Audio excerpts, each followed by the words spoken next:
Do your self-adjusting trailer brakes really self-adjust? Do you know if you have self-adjusting trailer brakes? Maybe you're looking to buy some self-adjusting brakes and you have some questions. Well, hopefully after today's video, we'll have a better understanding about the self-adjusting brakes, and I'll give you my true opinion, so stick to the end of the video to find that out. So we're going to take a look at a 7K self-adjusting brake setup. They're called by different names. They're self-adjusting, auto-adjust, never adjust. They're pretty much all the same. There are some differences depending on the year that it was made. Pretty much all your new stuff is going to be a forward self-adjusting, and we'll explain what that means. We'll do the teardown. But if you look here at our cutaway, you'll see the magnet exposed here. That's really what makes all of this work. Directly underneath that magnet, we have the adjusting piece with the star wheel on it. This is what actually this dial adjusts this in or out. It will only come in if you do that manually. So like if the brakes are really tight, you're having to do a brake job, you will have to loosen that up in order to loosen the brakes up, maybe to get the drum off. You'll notice on self-adjusting brakes, they'll have a spring on the around the adjuster, where on the non-self-adjusting, they're just gonna have a spring underneath just by design. In behind here on the smaller stuff like 3500s and 7Ks, the adjusting lever is gonna be on the back. I don't know if we can get in there to see that. If you can't see it really well, just no problem. We will see that when we tear the drum off. So attached to that adjusting lever, I'll try to roll the camera up. You'll see a cable right here. And this cable runs off of a small wheel and then up to the top. It attaches right here to the brake shoe. So when the brakes are applied, the magnet energizes and it causes the brakes to expand. And once they expand, it moves that little adjusting lever. So let's get back down to there. I have this mocked up with a battery. I'm gonna show the actual magnet moving. It is not gonna adjust correctly because of the cutaway. It doesn't apply proper brake pressure on there. You will get to see it move, but you won't technically you can see it adjust. It's just not possible to do that. But you will be able to see it when we tear the drum down. I will manually manipulate the magnet to simulate the adjuster working. One thing I didn't mention, this is a 7K axle and it is a 4-inch drop 7K axle. I'll show you the importance of that and why the self-adjusting setup is important on the 4-inch drop, whether it be 3500, 7 or an 8K. Again, you see the magnet here. This is what makes it work. So we're gonna pull the camera back just a little bit. So right now the magnet is not energized. So you can freely move the drum, spin it around. But if I energize the magnet, we're gonna watch right here on the magnet. If I energize it, it is going to catch the drum and it is gonna go with the drum. And what that does, it's expanding the brake shoes out. So once that grabs, it's expanding these brake shoes out in order to make contact with the drum surface. When you let off your brakes, it goes back in place. With the self-adjuster, that's what makes it work. When you catch this stopping, it is going to lift up this lever and it's going to move that star wheel. When the brakes get adjusted all the way out, it will no longer move the star wheel. So it will not over adjust your brakes. That is important. Under adjusted brakes are bad. Over adjusted brakes are bad too. But this will not, if everything's working correctly, this is not going to over adjust them. Really the only failure that can happen here is if it does not adjust. So if there's something wrong in the mechanism, it won't adjust them at all. You have to do a manual adjustment. The reason that they're important on a 4-inch drop axle, if you come around to the back, we'll move around to the back. If you'll look in this area here, if this were a straight axle, you can get to your 2 inspection holes that allow you to adjust the brakes easily. On a 4-inch drop, it is tough to get in there. This was not too bad, but if you get into an 8,000-pound axle scenario, it's pretty tight. And even some of the 7Ks, depending on what type of spindle setup they have, it is hard to get in here. Sometimes it's easy to adjust them as far as tightness, but to back them off is tough.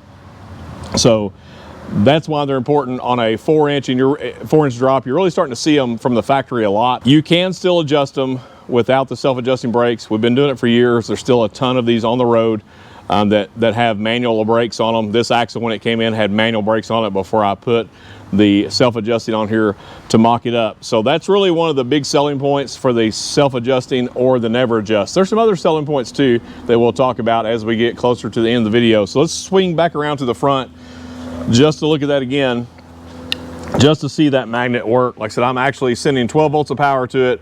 Then once you let off of the brake pedal in your vehicle, it's going to release the magnet and that would be the adjusting mechanism. So that's really the mechanics behind it. You can kind of see the wheel trying to turn.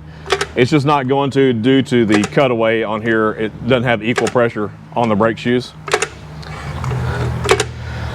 So let's bear with me for a second. I'm going to rip this drum off so we can get a better view of the 7K on the spindle setup, see a little bit better how it works. We're going to compare it to an 8K that I have here, and then we'll look at a non-adjusting brake and hopefully help you decide whether or not you want to do self-adjusting, or if you've got self-adjusting, how to see if they're working correctly or not. So let's get this ripped off. Before we get into the mechanics of this 7K brake assembly that's self-adjusting, remember to leave us comments below. We love the comments. Maybe don't love the bad ones, but it's okay. Like I said, I got thick skin. I can take it like a big boy. We will also leave in the description below some links to some of the brake adjusters that I like that do us a good job. They're not super expensive, pretty easy to find. We'll leave some brake components, maybe some of the other components on here in case you're looking for some of those to make repairs in your trailer. So let's jump right into it. So with the drum removed, we can see our brake shoes. We can see all of our hardware. I did remove the magnet because it's going to get in our way for the camera purposes, so I'm going to put it up there. You can see the adjusting mechanism, the adjustment lever. We have the pulley. I don't know if you can see that in there, that the steel cable runs around, then goes up and ties back to the brake shoe itself. Then all of our tension springs and our hold down springs. So everything here is visible. And again, this is a brand new brake. I've done that so you can see how it should look in proper working condition. We are not going to use the magnet and the armature to mimic how the lever works, because I could knock the brakes off. On your smaller axles, the hold down springs are pretty small compared to like an 8K or greater. So I'm going to pull on the cable, and we're going to show the camera on the adjuster wheel to see if we can make it work. So as you brake and as the arm would come up, it would pull up the adjusting lever and spin the wheel. And then once it gets fully adjusted against the drums, it's not going to allow that. It's not going to travel as far. So you can imagine if these shoes were all the way in, out of adjustment, and you hit this magnet is going to have to travel far up here in order to press them all the way out. So if properly adjusted, the magnet does not have to travel as far on that. While we've got this off, this is a good time to explain why it's important not to run your brake controller on 10, because this still, even though it's energizing, it still has to be free spinning. So it's literally just grinding against the back side of the drum, the magnet side of the drum. So if you got them on 10, that's why they grind up, that's why they groove, that's why they get overheated. Will cause a burn here, so you have a short, and it will cause so much heat around this, it will melt the rear seal out. So if you have grease, you're gonna have a grease loss. If you have oil in there, is it oil or oil? We're gonna say oil, like full. It's gonna cause you to lose oil in your assembly. It could potentially, at the very least, it's gonna cause you to lose your brakes, but in all honesty, it's a good chance it's gonna cause you to have a fire. So that's how these work. Depending on the size of brake and the manufacturer, the lever, the cable assembly is gonna look different, even the adjuster, but it's the same principle, the same science behind it, or engineering, however you wanna say it. Again, this is old technology. This is nothing really new. It's been used in the automotive industry forever. Still used on some rear drum brake vehicles. So now we'll take a look at just your standard 7K manual adjust. Magnet arm is pretty much the same. The shoes are very similar, but they are missing some of the holes that allow the components. This has a hole for the cable, but it does not have a hole for the pulley where the cable comes down, goes around the pulley and attaches to the lever.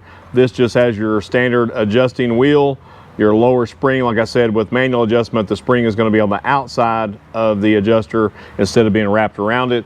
It holds tension on the shoes, but also keeps this from losing its adjustment. These will have to be manually adjusted from the backside the traditional way. Nothing wrong with this brake. Probably still sell way more manual adjust than self-adjust. Self-adjust is becoming more popular, especially on the 4-inch jops, just because of ease. I think they're being marketed to a group that maybe doesn't adjust their brakes, so it's better than nothing, and I think there is a place for that. These definitely, if the self-adjusters are working correctly and you're not doing a manual adjustment, that would be helpful. You're going to have more braking power. It's going to be safer if they're working correctly. That's the big if. That's where I get a little leery of some of the auto this and never have to do that, and it does it for you. Sometimes the easy way is not the best way, so we're gonna cover that a little bit more. I just wanted to show this one just so we can see the differences. Now let's take a look at a little bit larger braking symbol. We're gonna look at an 8K and a 10K, I believe is what I have. So this is an 8K. This is an 8K hybrid.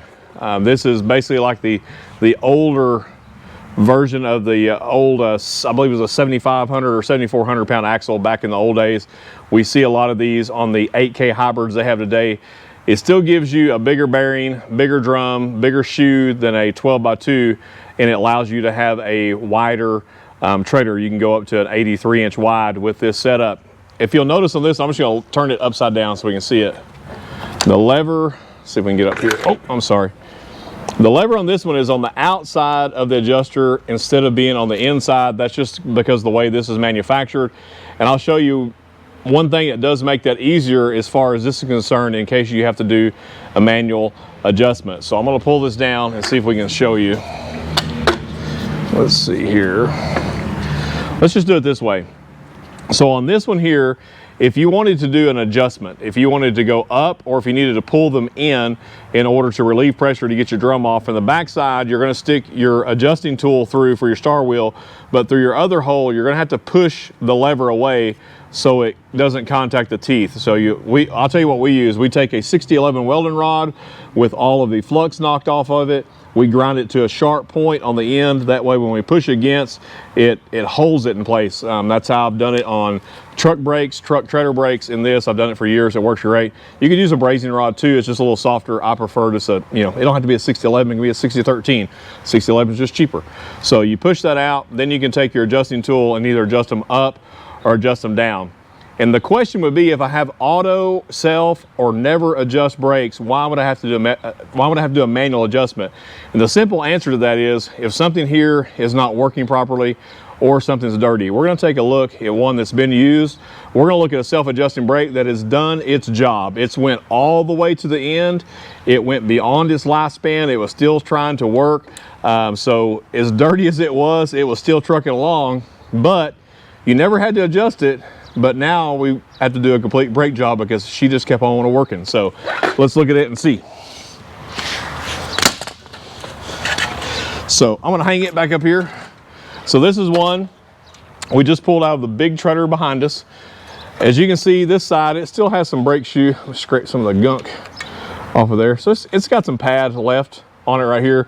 And you always look, like if you're having a DOT inspection, they're gonna look in the center of the pad. They actually have an inspection hole on the back side that they can check you out. If you're getting pulled over for a DOT inspection, you know how fun that is. Let's look at this side here. So this is the other brake. If you'll notice, not a lot of pad. You know how much pad's left? None. She's all gone.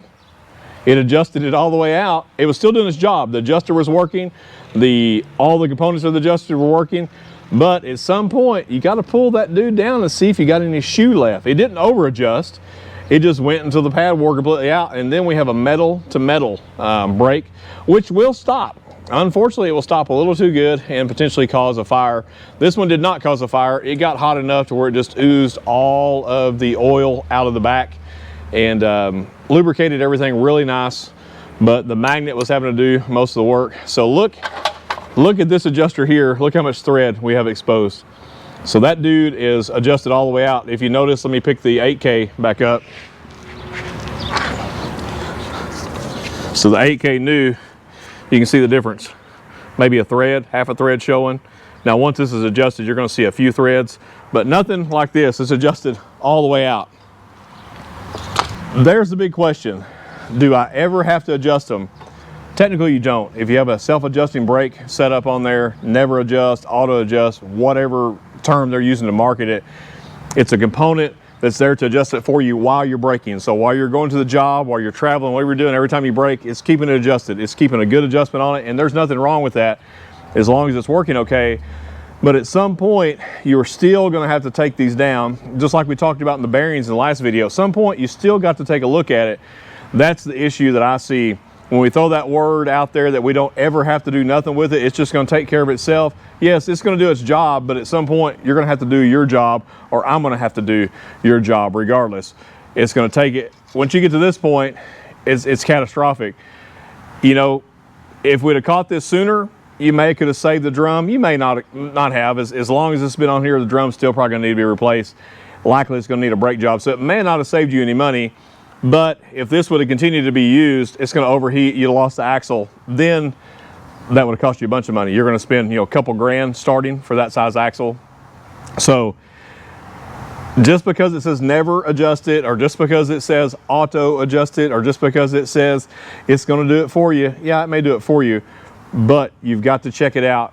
The 10K brake, 8K, 10K and up, you can actually see on the backside of the brakes, you can see the shoe thickness. 7K and down, you can't. You have to pull the drum completely off on that. So that's a decision you have to make. I will tell you, on 8K and bigger, you don't get to make the decision. They're all self-adjusting. They're all auto-adjusting on there. So they're gonna keep going, but you need to look at it. Here's what I see that happens, and this one actually still moves, but a lot of time on this adjuster, you know, once it gets to about this point right here, it start get some road grime. If you're in the Oklahoma area where you have a lot of that red dirt will just filter in here, we'll get some moisture mixed with some other road contaminants, and it acts almost like it's a cement and will freeze this adjuster.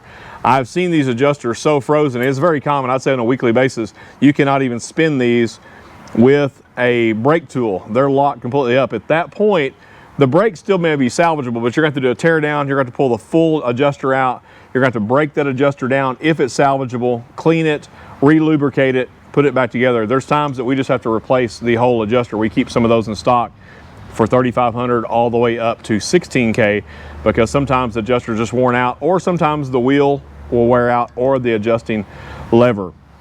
So, are self-adjusting the best way to go? In my opinion, there's no best way to go. Does it make it easier? Yeah, it makes it easier if they're working correctly. On your bigger drums, your bigger brakes, like I said, you don't get a choice. They're all self-adjusting, 7K and down. I see the real place for those would be on a 7K 4-inch drop that it's really hard to get in there. That's when we offer them to our customers. Say, hey, we can offer you a self-adjusting that is going to do some of the work, but we're still going to recommend you at least one time a year check the adjustment on them with a tool. I'm still going to suggest, even with auto adjusters, every 3,000 miles, jack it up and check the brake adjustment. I know that seems like a lot of work.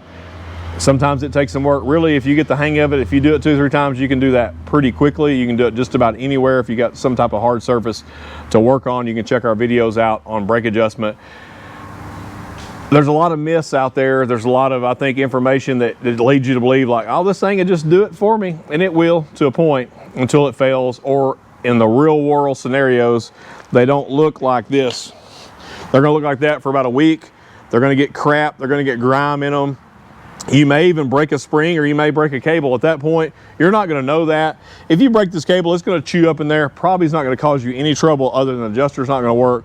So either when you're packing your bearings, changing your oil, doing a bearing inspection, check out all your brake components. Make sure all this stuff is free of any type of contaminant, any type of corrosion. If it is, you either need to replace it or replace the whole backing plate assembly. So just because it says easy, just because it says never, that's not always the case. Sometimes we're just marketed in that direction. So hopefully this will make you think about it if you own these, or if you have something like, you know, I just need something easier for me to help me keep my brake adjustments up in between my actual manual adjustment. There's nothing wrong with that. Grab you some self-adjusters. They make them for every size. Stick them on there. And if you're being religious about that, about checking them, you'll be fine. Your self-adjuster will do you a good service. There's not a lot of difference in price between non-adjusting and self-adjusting. There's really not anymore. It used to be. You can get them in import. You can get them in brand name. That's a big debate on that. I know all of y'all, I don't want it because it's made in China. That's a whole big debate. If you don't want them made in China, then simply don't buy the China one. Don't beat us up and all of our customers here on the YouTuber because, you know, probably most of the stuff we have in our house is from China. It is what it is. Do what you can afford. We're going to sell probably 9 to 1 as far as imports compared to ones made here, because one reason is sometimes you can't get them for made here, or you can't afford them. So do what fits your budget, do what's best for you, and just think about it. Are self-adjusters for you? Is my self-adjusters in good shape, or do I need to take them dudes down, check them out, maybe give them a little love, maybe replace them, or at least clean them up and inspect them. So I hope that answered your questions. I'm going to quit rambling. See you next time. Hope you enjoyed it. Keep on pulling trailers.